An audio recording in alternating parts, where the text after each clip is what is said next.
international TV journalist Nick Gowing.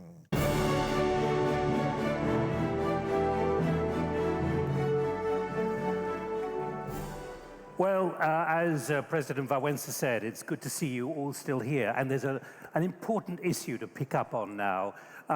In the next 40 minutes or so, it's going to be les 40 minutes qui viennent, ce sera la dernière séance de la journée.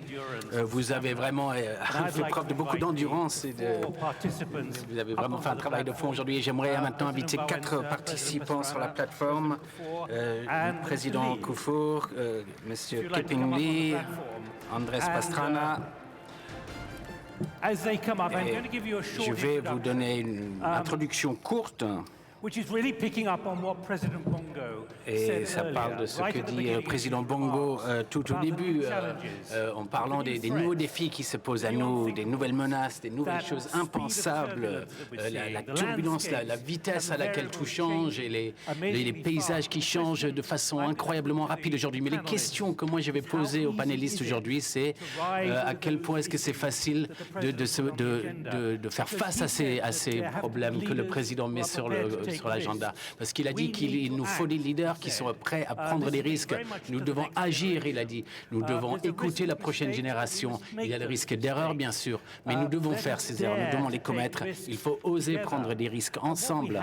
Et ce que nous avons sur la plateforme, ici avec nous, c'est 3 anciens présidents et une grande personnalité de la communauté d'investissement chinoise qui peuvent nous aider à comprendre la façon dont les risques sont pris aujourd'hui. Il n'y a pas de direction linéaire, il n'y a pas de progression stable. Et ce sont des défis, ce sont des choses auxquelles on ne pouvait pas penser avant pour chaque leader, pas seulement en Afrique, mais ailleurs aussi. Et ce que j'aimerais aussi faire, c'est vous encourager à penser à des problèmes que vous aimeriez aborder avec nos invités ici, nos invités distingués.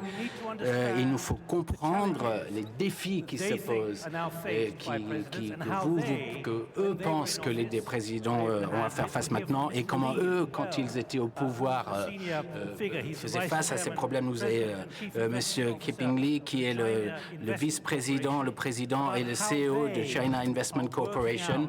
Comment eux ils travaillent, comment ils comprennent comment les économies émergentes ici, dans cette partie du pays, font face à ces défis dans ce monde incertain, même s'il y a des choses comme Monsieur Barroso, bien sûr, qui demeure optimiste aujourd'hui. Laissez-moi donc vous présenter les uns après les autres et je vais leur demander leur première question. Alors, Andrés Pastrana, président de Colombie de 1998 à 2002. Et nous avons John Kufuor, qui était président du Ghana pour 8 ans. Et nous avons Lech Walesa, évidemment, qui était président de la Pologne de 1990 à 1995. Il faut que je vous dise maintenant que j'étais avec M. Walesa dans les chantiers navaux en 1980. Donc, ça fait longtemps qu'on se connaît. Et nous sommes ravis de vous voir ici, M. Walesa. Et j'aimerais vous poser à tous une question par rapport aux challenges que vous pensez que les présidents, les chefs d'État ont à faire face maintenant quand il s'agit de comprendre les risques que M. Ali Bongo a mis sur l'agenda. Vous étiez, Monsieur Pastrana, vous aviez énormément de subversions, beaucoup de problèmes à ce moment-là dans le pays, en Colombie, entre 1998 et 2002. Oui, bien sûr, Nick. Merci. Comme vous l'avez dit, j'étais président de la Colombie de 1998 à 2002. Et le 2 août 1998, vous vous souvenez, on a eu la crise russe. La Colombie, à ce moment-là, il y avait un taux de chômage qui était à près de 20%. Les taux d'intérêt en Colombie, ils étaient à plus de 60% à l'époque. L'inflation à plus de 21%. Ça, c'était le système bancaire et le système coopératif était quasiment à terre. Et de l'autre côté, nous avions le problème des trafics de drogue, de stupéfiants, le problème des guerrilleros et le problème des paramilitaires. Donc je crois que c'était vraiment le moment le pire de l'histoire de notre pays, de la Colombie, le jour où moi j'ai été investi à la présidence. Mais quand on parle de risques, prendre des risques, oui. Alors prendre des risques tout d'abord, je crois que c'est un problème, une question que je veux souligner ici en Afrique, parce qu'il me semble que ça va être la prochaine étape pour l'Afrique, c'est la prise de risque. C'est aller chercher un des sujets les plus difficiles avec lesquels on va avoir à faire face en Afrique, ça va être le trafic de stupéfiants. L'Europe se sert de l'Amérique latine et se sert d'Afrique par l'Afrique pour les amener en Europe. Donc ça va être un gros problème avec les narcotrafiquants. Ce que moi je propose d'abord, c'est j'ai proposé des pourparlers de paix avec les guerrilleros. Moi je suis allé dans la jungle pour aller parler avec les leaders de la FARC et je leur ai proposé de commencer un processus de négociation pour mettre fin à 50 ans de violence en Colombie. Je suis allé seul dans la jungle et je me souviens de cette première conversation avec le leader de la FARC que je lui ai posé la question. J'ai dit, je suis maintenant le président élu de la Colombie. Je lui ai dit, combien de personnes est-ce que j'ai autour de vous en Colombie pour parler avec vous? Combien j'en ai amené? Monsieur le Président, j'ai 2500 guerrilleros autour d'ici, dans cette région, pour vous protéger, Président. Ça, c'était la première chose qu'on a entamé des conversations avec les guerrilleros. Mais en même temps, j'ai commencé autre chose. J'ai commencé à fortifier notre police, l'armée, j'ai investi dans le développement social, nous avons également détruit les champs de culture de la cocaïne, donc je parlais aux guerrilleros, mais en même temps, je donnais des armes à mon armée et je fortifiais mon armée comme jamais dans l'histoire de la Colombie, l'armée avait été forte. Et en même temps, il y avait les problèmes de trafiquants de stupéfiants, comme vous le savez, à l'époque, nous avions les plus gros cartels de narcotrafiquants en Colombie. Il y avait le cartel de Cali et de Medellín. Ces deux cartels exportaient près de 80 à 90% des drogues dans le monde entier. Et moi, j'ai été victime de narcotrafiquants. Lorsque j'étais candidat à la mairie de Bogota en 88, j'ai été kidnappé par Pablo Escobar et je suis le seul survivant des kidnappings de Pablo Escobar. Mais depuis lors, et j'étais journaliste également, à ce moment-là, j'ai décidé de m'attaquer aux narcotrafiquants. Et lors de ma présidence, la seule chose que les narcotrafiquants avaient peur, c'était l'extradition aux États-Unis. Ils avaient peur de ça parce qu'ils savaient qu'ils iraient en prison. Et le président avant moi, mon prédécesseur, il en a extradé un gros trafiquant de drogue. Moi, en 4 ans, je n'ai extradé 130 des gros parrains de la drogue, des gros barons de la drogue. Et ça, c'était la première étape pour commencer à nettoyer ce qui se passait avec les cartels de drogue et les narcotrafiquants en Colombie. Oui, mais alors, quand vous parlez de risque, est-ce que je peux vous poser la question? Ce qu'a dit le président Ali Bongo, il a dit maintenant, il nous faut sortir de notre zone de confort en tant que dirigeant. Et comment est-ce que vous vous sentiez quand vous êtes sorti de cette zone de confort qui était la vôtre? Ah, mais je me sentais parfaitement bien. Parce que c'est le seul endroit où il faut être. Si vous avez un des problèmes les pires au monde, le président Barroso dit quelque chose, et ça, il faut vraiment en être conscient. Si nous n'avons pas la sécurité dans nos pays, on ne peut pas se développer. Si on n'a pas la sécurité dans nos pays, il va être très difficile de sortir de la pauvreté parce qu'il nous faut des investissements étrangers, il nous faut des nouvelles ressources et si nous n'avons pas la sécurité, alors le développement n'arrivera pas et les investissements n'arriveront pas. Et c'est pour ça qu'il faut prendre tous les risques. Même aller au milieu de la jungle colombienne seul pour parler aux leaders du mouvement guérilla, pour leur demander d'entrer dans un processus pour parler pour la paix. Malheureusement, à l'époque, nous avons commencé ces pourparlers, nous avons dû les mettre fin à cela. Aujourd'hui, nous repartons et le président d'aujourd'hui est reparti dans ces pourparlers et j'espère que nous allons pouvoir aller de l'avant parce que je suis absolument d'accord avec le président Barroso. Aujourd'hui, nous avons la sécurité en Colombie aujourd'hui et si nous avons la sécurité, on sera une croissance de 3 à 4 points par an, ça c'est sûr. Donc on se souvient de ce qui est arrivé en 1980 Donc maintenant, si je peux aller parler à président Koufour et ensuite à monsieur Lee. Vous étiez président de Ghana pendant 8 ans et le monde allait bien moins vite à l'époque qu'aujourd'hui. Et je vais aller au Ghana, moi, dans quelques semaines. Et Ghana, c'est vraiment un pays qui est très connecté, très bien connecté aujourd'hui. Mais quand vous pensez au risque que vous avez avez dû prendre à l'époque, sortir de votre zone de confort. Quel style de conseil donneriez-vous à ceux qui sont à la tête d'économies émergentes aujourd'hui? Parce que c'est de ça dont on veut parler. Eh bien, les décisionnaires, comme Ali Bongo les a appelés, les leaders, il faut qu'ils amènent leur peuple avec eux, leur population avec eux. Ce ne sera peut-être pas facile, ce n'est pas toujours facile, parce que quand votre pays est victime d'énormes taux de chômage, que vos étudiants universitaires sortent diplômés, mais ils ne pensent pas avoir un emploi, ils ne s'attendent pas à ça, et qu'on les voit traîner dans les rues et qui font des choses qu'on ne s'attendrait pas d'avoir des étudiants universitaires ou des diplômés universitaires faire d'habitude. Quand vous allez, en tant que leader, et pour tenter de les conseiller et de leur dire d'arrêter de faire ce qu'ils font et de prendre une autre voie, il faut beaucoup d'efforts. Donc, comment est-ce qu'un leader peut convaincre la jeunesse d'aller avec lui, de partager sa vision et de vraiment avoir une politique pour se lancer, et que s'ils sont patients, ils seront récompensés. Ça, je crois que c'est vraiment quelque chose qui est crucial, mais ce n'est pas très facile pour ce qui me concerne. Moi, j'étais le premier leader civil élu dans mon pays. Et jusque-là, le Ghana avait eu l'indépendance depuis 1957, mais tous les changements s'étaient passés au travers de coups d'État. Mais en ce qui me concerne, en 2001, il y a eu une élection, j'ai reporté l'élection. Et j'ai succédé à un leader qui avait été militaire mais qui s'est converti en civil. L'économie était à terre.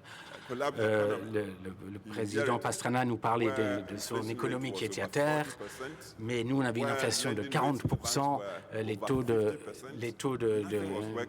rendement dans les banques, les taux d'usure étaient à plus de 50%.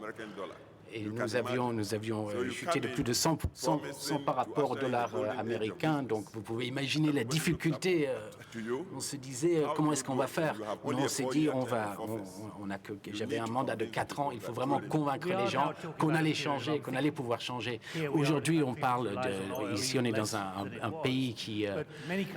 beaucoup de pays aujourd'hui sont surpris par ce qui se passe dans le secteur pétrolier. C'était impensable il y a encore 15 mois.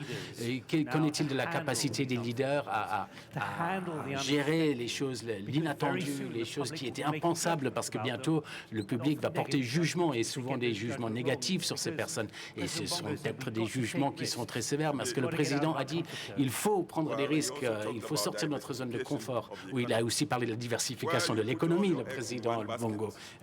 Quand on met tous ses œufs dans un même panier, et ainsi exclusivement sur le pétrole, par exemple, et qu'il y a une crise pétrolière, eh bien, après, c'est difficile d'aller dire aux gens il faut être patient, il faut être patient. Si on a mis tous les œufs dans le même panier, donc en tant que leader, il faut mettre en place des politiques pragmatiques qui vont rassurer la population qu'à part le pétrole, il va encore y avoir une bonne vie par d'autres ressources. C'est un pays très riche, il y a une forêt tropicale riche ici, et je crois que ce n'est pas encore trop fort en agriculture. On parlait de l'agriculture, du planning fiscal. Je crois qu'il faut vraiment convaincre les gens, la population, que même si le prix du pétrole s'effondre, il y a d'autres alternatives. Et ensuite, les connexions, les réseautages à travers le monde. Et ça, je crois que ça génère aussi une atmosphère qui attire les investisseurs. Et le gouvernement n'est pas fait pour faire les affaires. Nous sommes maintenant dans une ère où il faut des PPP, des partenariats public-privé, et le gouvernement qui peut induire les investisseurs, tant locaux que d'ailleurs, à venir et investir dans le pays et à essayer d'ajouter de la valeur au pays. Ça, ce sont les gouvernements qui vont réussir.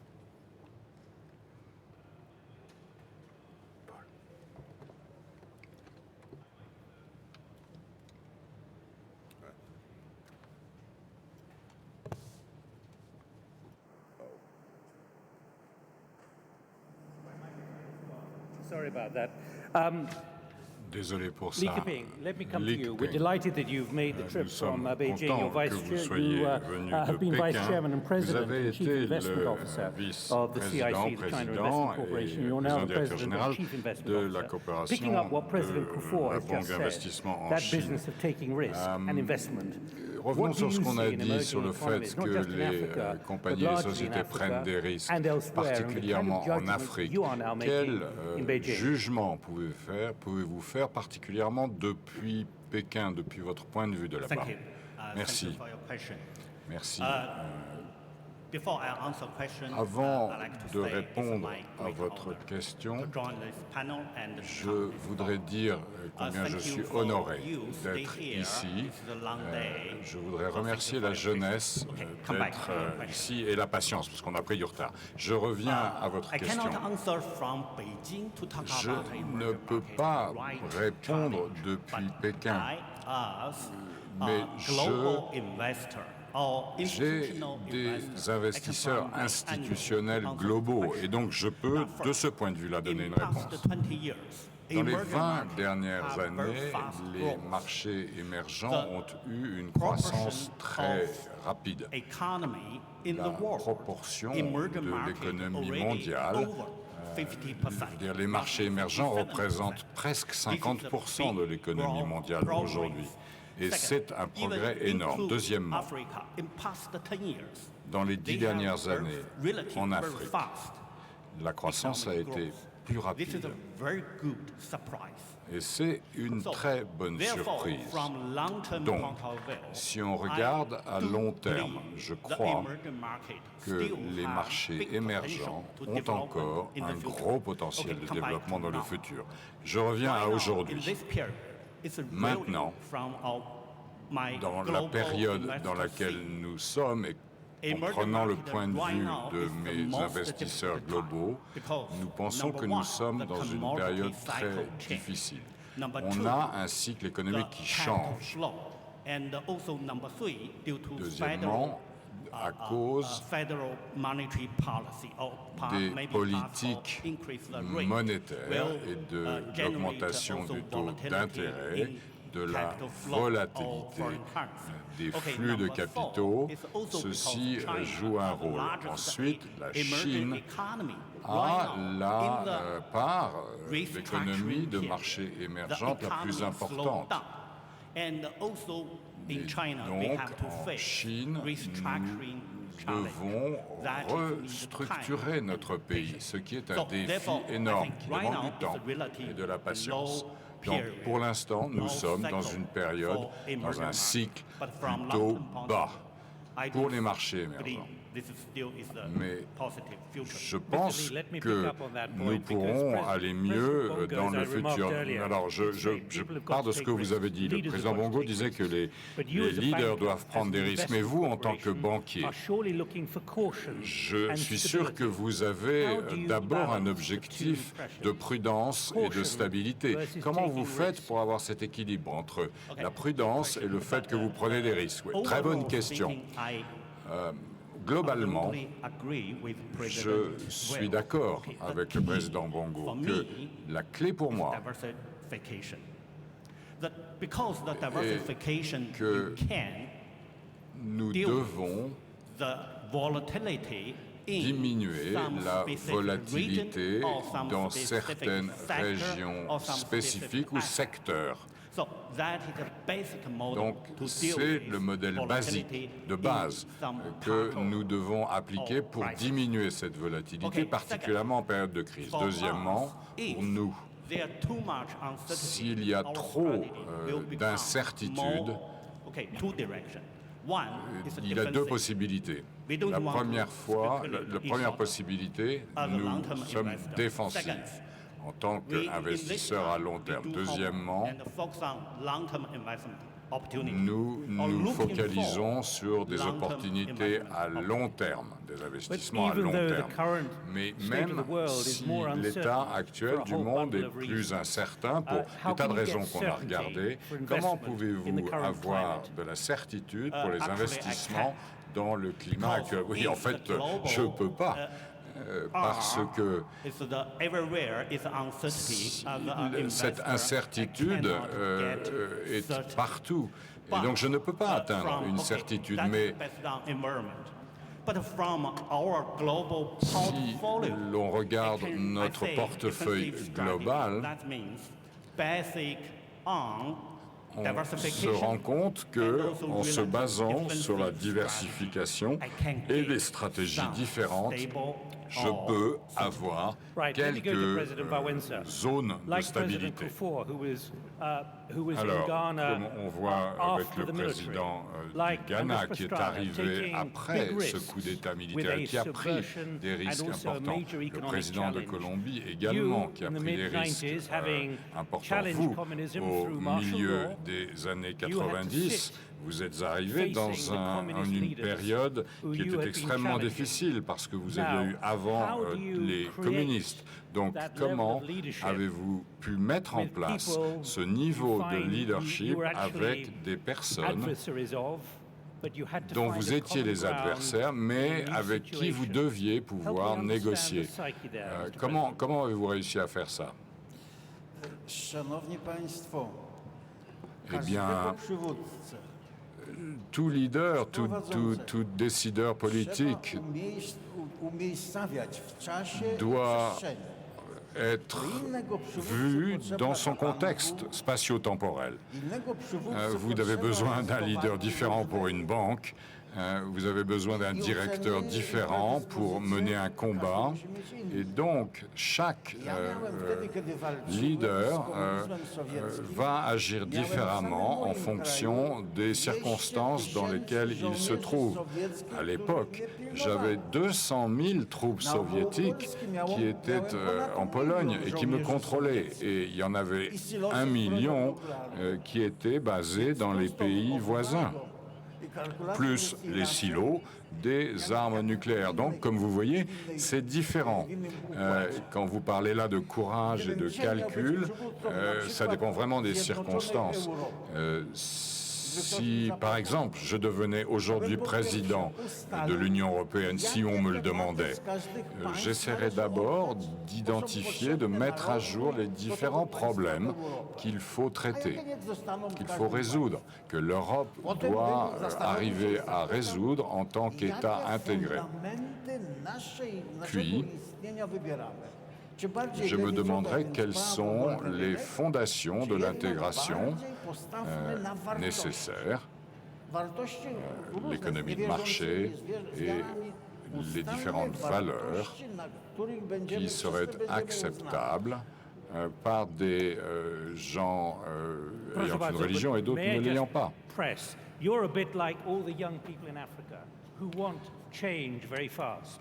That's where Vous you êtes were un in the peu 80s comme and the early toutes les 90s. personnes de ces And you années-là were qui voulaient facing un changement those who were in très power rapide. didn't want to give things up. I'm trying to Et understand the ce que je veux mindset. dire, c'est, j'essaie de comprendre l'état d'esprit et le défi qui était le vôtre à ce moment-là.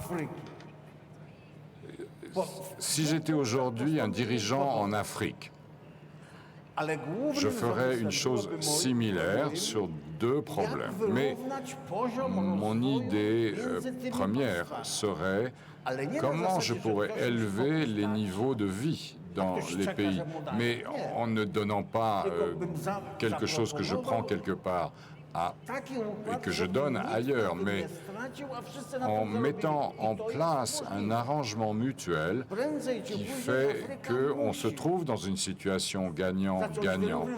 Et je pense que plus ou moins rapidement, l'Afrique aura une augmentation de son niveau de vie, ce qui est pour l'intérêt de l'ensemble du continent. Et à ce moment-là, on pourra globaliser les problèmes, les questions et le marché. Mais on le voit déjà aujourd'hui. Sinon, on continuera à traverser des crises comme la crise financière. Qu'est-ce qu'elle nous a dit, cette crise financière? Elle nous a dit que le système bancaire doit prendre ses responsabilités globales. Et la question est, on peut avoir une autre crise. Quelques-uns vous disent non, il n'y aura pas de prochaine crise. D'autres vous disent que oui, il y en aura une. Donc il faut identifier les risques qui peuvent provoquer une autre crise, de telle façon qu'on s'organise et qu'on mette en œuvre les possibles solutions. On continue à penser on continue à penser au niveau de notre seule nation ou État. Et franchement, c'est pas ce qu'il faut faire. Voilà, il faut qu'on aille un peu plus vite parce que sinon on va vraiment terminer très tard.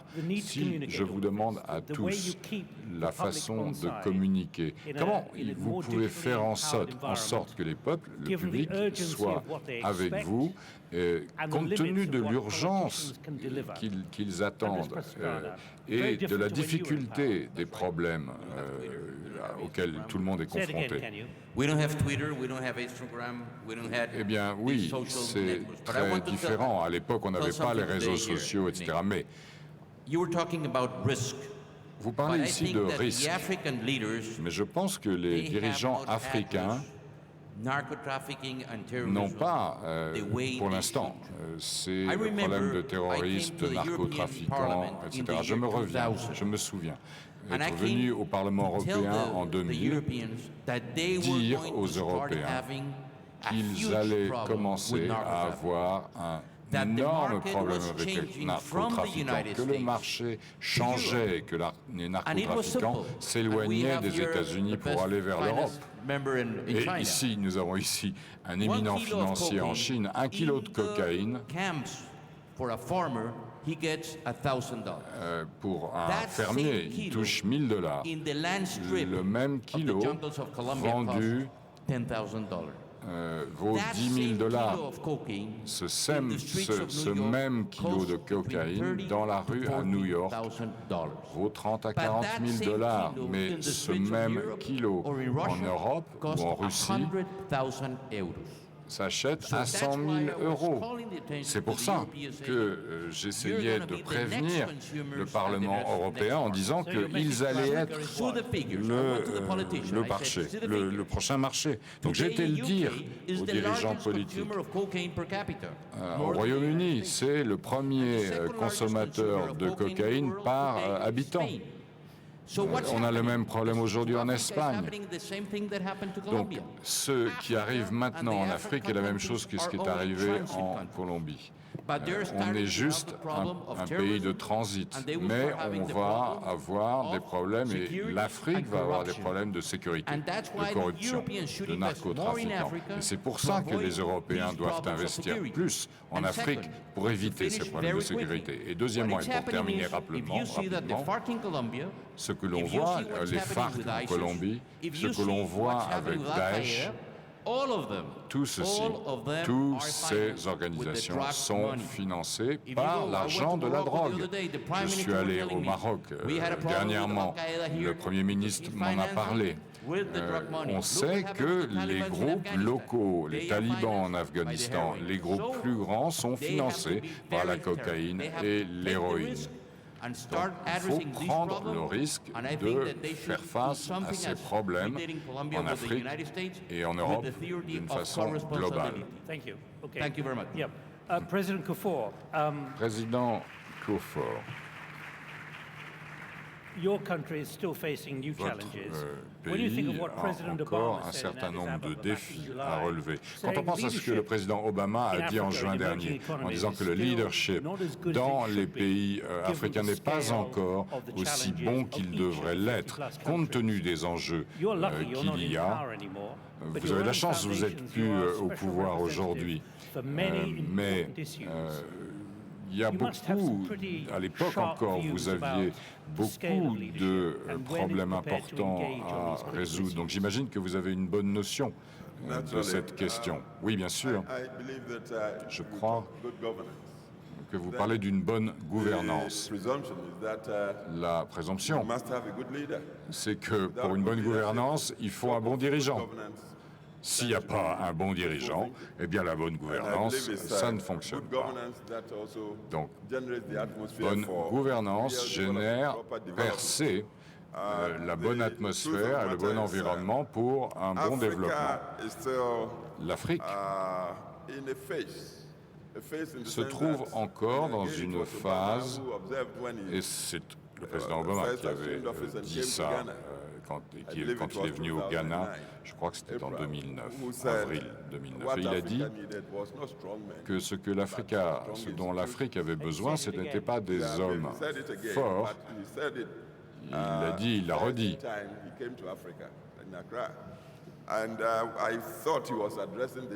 Et je pensais qu'il parlait du problème de la transition de l'Afrique et du fait qu'il y a beaucoup d'hommes forts en Afrique. Mais je pense, ce qu'il a redit récemment, je pense que la plupart des pays africains ont une constitution aujourd'hui et sont des pays démocratiques. Mais je suis surpris de voir que beaucoup de dirigeants continuent à agir comme s'il n'y avait pas de constitution. Et que d'une certaine façon, ils violent la constitution qu'ils ont mise en place. Et ça, c'est un vrai défi. Il faut qu'on arrive à résoudre ce problème. Je pense que lorsqu'on augmentera le niveau d'éducation des citoyens, lorsque l'on augmentera l'indépendance des institutions, alors l'aide internationale, la connectivité internationale fera en sorte que les dirigeants qui violent la Constitution seront moins tentés de le faire. Et que donc, grâce à cela, nous pourrons sortir rapidement de cette phase et arriver vers une bonne gouvernance. Je voudrais maintenant me tourner vers vous pour le dernier point.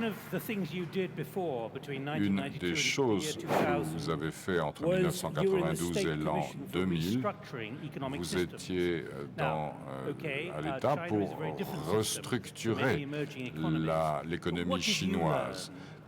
Et donc, qu'avez-vous appris là à propos des défis qui sont de construire, de changer et d'avoir les gens avec vous en tant que leader? Merci. Merci pour votre question.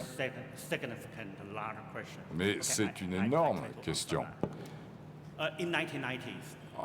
Dans les années 90, j'ai travaillé dans un des États chinois au sein d'une commission qui devait conseiller et donner des réformes. Et j'ai appris énormément. Et c'est comme cela que j'ai pu mieux comprendre la Chine et finalement devenir un banquier. Les leçons que j'ai apprises. Numéro 1, quand vous êtes au sein d'une économie émergente et que vous voulez la faire aller vers une économie moderne, d'abord, il faut avoir effectivement un gouvernement fort et décidé qui a des cibles et des objectifs clairs, avec des plans et des programmes également clairs et précis. Également, il faut avoir un agenda, une feuille de route qui est bien faite. Deuxièmement, la mise en œuvre est fondamentale, car dans n'importe quel pays, le conflit entre les différents départements, entre par exemple le pouvoir central, le pouvoir régional, évidemment ceci pose des problèmes. Donc la mise en œuvre, ça veut dire qu'il faut avoir un mécanisme coordonné qui fait en sorte qu'on peut appliquer le plan national. Numéro 3, en Chine, c'était très important. Les gens, il faut les protéger et garder chez eux, qu'ils gardent en eux une vraie motivation, un désir important de se développer. Quatrièmement, il faut rester extrêmement ouvert, car dans les marchés émergents, dans les marchés développés, c'est différent. Mais dans les marchés émergents, il faut être très ouvert pour faire venir les investissements étrangers, les ressources humaines, et donc il faut réussir à partager les dépenses et les investissements au niveau du monde entier. Cinquièmement, il faut garder son bon sens et créer votre propre modèle de telle façon qu'il soit adaptable et gérable pour votre pays. Szanowni Państwo, najkrócej można powiedzieć tak. Europa jest dość daleko zablokowana w rozwoju i nasycona. Rapidement, on peut dire que l'Europe a des problèmes et ne peut pas se développer parce que, avec son potentiel, son ouverture, le potentiel est important. Et j'espère bien que l'on pourra aider le développement africain. Dziękuję bardzo. Muchas gracias. Shishi, thank you very much indeed. Merci beaucoup. Thank you very much indeed. Merci beaucoup à tous. Thank you all very much indeed. Je voudrais tous vous remercier ici. Those of you who are still here, pour ceux qui the sont message is restés, 9 o'clock here tomorrow morning. message demain, Thank you. début à 9h demain matin. Merci à tous.